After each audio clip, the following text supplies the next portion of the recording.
शादी में शहनाई बजती है, लेकिन क्या आपने कभी सोचा कि ये परंपरा कब शुरू हुई?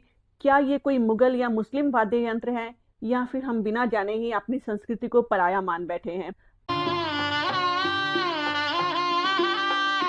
आज मैं आपको शहनाई की वो सच्चाई बताने वाली हूँ, जो ना कभी किताबों में हमें पढ़ाई गई थी, और ये सिर्फ संगीत की कहानी नहीं है, बल्कि ये कहानी है भारतीय संस्कृति की। यहाँ पे एक सवाल आता है सबसे बड़ा, कि क्या शहनाई वैदिक काल से ही है? नहीं, मैं यहाँ पे बताना चाहती हूँ, शहनाई वैदिक काल से भारतीय संस्कृति का हिस्सा नहीं है। वैदिक काल में जो म्यूजिक इंस्ट्रूमेंट थे वो थे दुदुम्भी, भैरी, तुरही और शंख। और इन सभी का इस्तेमाल युद्ध में, यज्ञ में, देवताओं के आह्वान के लिए किया जाता था। उस समय विवाह में मंत्र, अग्नि और मौन की गरिमा को बढ़ावा दिया जाता था, ना कि भावनात्मक संगीत को। इसलिए शहनाई जैसे सॉफ्ट एक्सप्रेसिव म्यूजिक की तब जरूरत भी शायद नहीं थी। फिर सवाल आता है कि आखिर शहनाई भारत आई कब? उत्तर छुपा है मध्यकालीन भारत में, यानी 8वीं शताब्दी से लेकर 12वीं शताब्दी के बीच में। जब समाज बदला, राज दरबार बने, संगीत केवल यज्ञ तक सीमित नहीं रहा, बल्कि इसे राज दरबार में भी अपनाया गया। इस टाइम पर भारत में पहले से ही कुछ लोकल म्यूजिक इंस्ट्रूमेंट मौजूद थे, जिसमें से एक था नाई। ये पुरानी लकड़ी की एक तरह की बांसुरी होती थी, पर आज की बांसुरी से थोड़ी सी अलग। उसी बांसुरी को लेकर उसमें थोड़ा सा अपग्रेड किया गया, कुछ लकड़ी का सुधार किया गया और कुछ अलग तरह से उस पर प्रयोग किए गए, जिससे शहनाई अपने इनिशियल स्टेज में आई। यहाँ पे अब डिस्कस करते हैं शहनाई का मुगल काल से क्या कनेक्शन है। तो ये सबसे कॉन्स्पिरेसी भरा क्वेश्चन है कि मुगल काल से शहनाई जुड़ी हुई है, यानी क्या शहनाई मुस्लिम वाद्य यंत्र है? तो आंसर है नहीं। ये सच है कि मुगल काल में इसे दरबारों में जगह दी गई, दरबार में शहनाई बजाए जाने लगी। बादशाह के आने पर या किसी राजा के आने पर, किसी अतिथि के आने पर शहनाई को बजाया जाने लगा, पर ये मुगलों द्वारा बनाया गया म्यूजिकल इंस्ट्रूमेंट नहीं है। यहाँ पे एक और स्टेप आगे जाकर डिस्कस करते हैं कि आखिर शहनाई की जरूरत पड़ी क्यों। उस समय पर ढोल बजाया जाता था, ढोल नगाड़ा जिसे बोलते थे। अक्सर हम आम भाषा में भी, आज की भाषा में भी बोलते हैं कि ढोल नगाड़े बजाए जाएं या नगाड़ा बजाया जाए। लेकिन ढोल नगाड़े की आवाज बहुत शार्प होती थी। ढोल नगाड़े के बाद सेकंड ऑप्शन था वीणा। वीणा बहुत ही स्लो और शास्त्रीय साउंड करती थी। वहीं पर शहनाई बहुत ही बैलेंस्ड और इमोशनल इसकी आवाज आती थी और दूर तक सुनाई पड़ती थी। जितने भी रॉयल इवेंट होते थे उन सब में शहनाई को शामिल किया जाने लगा। एक और सवाल यहाँ पर आकर जुड़ता है कि अगर शहनाई मुस्लिम यंत्र नहीं है या मुगल काल का यंत्र नहीं है, तो इसका नाम ऐसा क्यों सुनाई देता है, यानी कि शह जमा नाए, यानी कि शाही। और यहाँ पर एक बात मैं क्लियर कर देती हूँ कि शाही शब्द जो है वो मुगल काल के समय भारत में आया, लेकिन यहाँ पे शाही नहीं, शह शब्द की बात हो रही है। और शह शब्द जो है वो पारसी से, यानी कि पारसी भाषा का एक शब्द है। इस शब्द का अर्थ होता है शह, यानी राजा। अगर मुगल भाषा में यानी उर्दू में अगर हम करें तो इसे शाही भी बोला जा सकता है। वहीं नाय का अर्थ होता है प्राचीन, यानी ओल्ड जमाने की फ्लूट, मतलब हुआ राजाओं की फ्लूट। अब ध्यान दें कि यहाँ पर शाह शब्द फारसी शब्द है, और फारसी भाषा उर्दू से कई ज्यादा पुरानी है। और फारसी भाषा का इस्लाम से कुछ भी लेना देना नहीं है, क्योंकि इस्लाम के आने से कई साल पहले या कई दशकों पहले फारसी भाषा मौजूद थी। तो यानी कि शाह शब्द इस्लाम से पहले भी था और सत्ता और वैभव का प्रतीक था उस टाइम पर भी ये। अब जैसे वो एग्जाम्पल के तौर पे मैं आपको बताऊं कि नेपाल का शाह वंश वो एक हिंदू वंश है। वहीं पे शाह देव जैसे नाम होते हैं, और शाह यानी राजा। शहनाई नाम जरूर रॉयल है, यानी शाही है, लेकिन शहनाई शब्द की उत्पत्ति उर्दू भाषा के शब्द से नहीं हुई। ये पारसी और हिंदी दोनों भाषा के शब्दों से मिलाकर एक इसका नाम बनाया गया। यहाँ पे एक और बात भी मैं क्लियर कर देना चाहती हूँ कि इस्लाम धर्म में शहनाई नहीं बजाई जाती।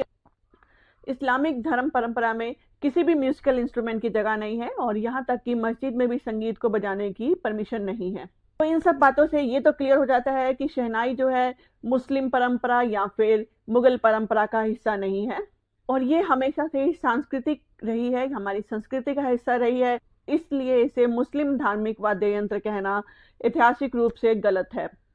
लास्ट क्वेश्चन यहाँ पे बचा रह जाता है, वो ये है कि उत्तर भारतीय शादी में शहनाई क्यों आई। असली सवाल यह है कि विवाह इज इक्वल टू संस्कार। उत्तर भारत में विवाह केवल उत्सव नहीं बल्कि एक संस्कार है।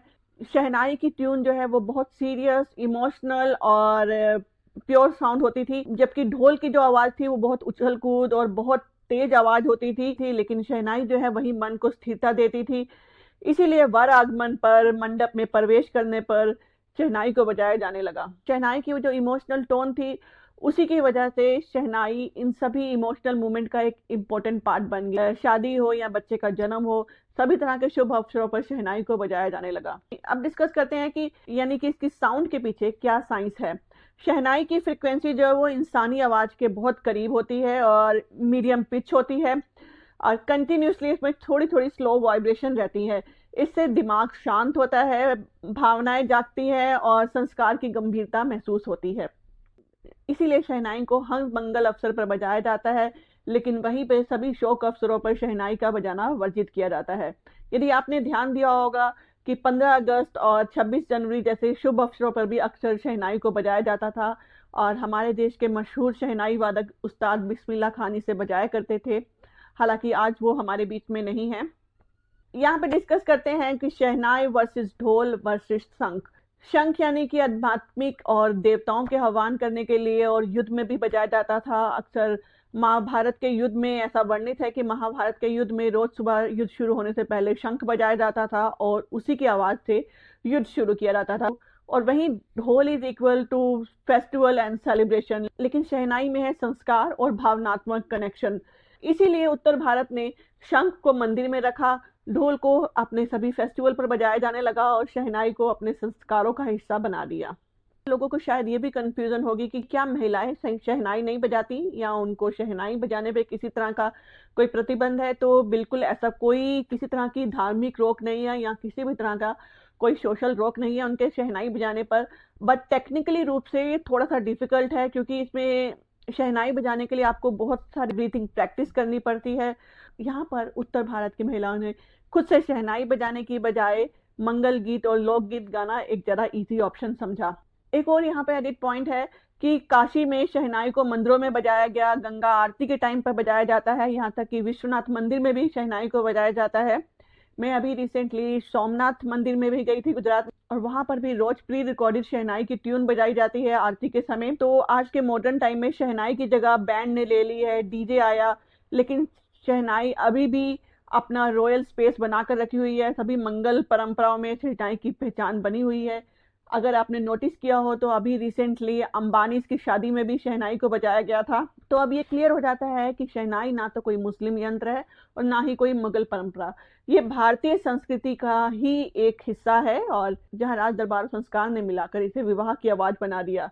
अगर आपको ये आज की इतिहास यात्रा पसंद आई हो तो प्लीज आज के वीडियो को मेरे लाइक कीजिए और शेयर कीजिए और कमेंट में बताइए कि क्या आपको लगता है कि परंपराएं धर्म से बड़ी होती हैं।